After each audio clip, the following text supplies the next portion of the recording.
Hello, welcome into my studio. I want to tell you guys today about my non-toxic oil painting studio that I just absolutely love, and I feel like I now have a very good grasp on it as I am further into my painting career. What makes my painting studio non-toxic? Well, I don't use solvents or mediums, but what I do use is linseed oil. Just pour it into this little container, and this is how I thin my paints if I need them to be a little bit more fluid. Usually just squeeze the paints out and paint with them kind of thick. So I will mix my colors, and if it's nice and thick, that's okay because I like the texture. This is a great alternative for the mediums that you would usually use to thin your paints. Now, I know someone's going to ask me, what do you use to make your oil paints dry faster?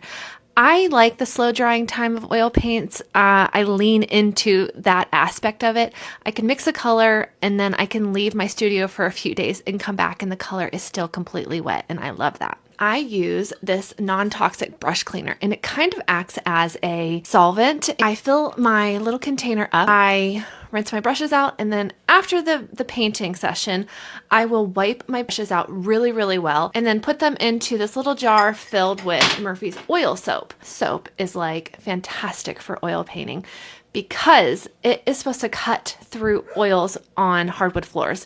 And I'm not a scientist, but I know this works, and even if your brush is like completely dried solid with paint, you can let your paint brushes soak in this overnight and boom, your paint brushes will be good as new, if not in 24 hours, then in 48 hours. As far as pigments go, yes, I do paint with some toxic pigments, but here's why I'm not super worried about it. The pigments are suspended in oil. If I was using like oil pastels and there was like a plume of this toxic pigment in the air and I could breathe it in and it would go into my lungs, that would be super unsafe and not for me. But since they're suspended in oil, the only way I could get any health effects from these paints would be if I ingested them. So that means if I took my paintbrush, and this is a completely clean one, and I put it in my mouth like this, don't do that. Or if you have like an open cut on your hand and the paint gets onto the cut. While a lot of people are held back because of the toxic aspect of oil painting, I honestly don't think you need to be.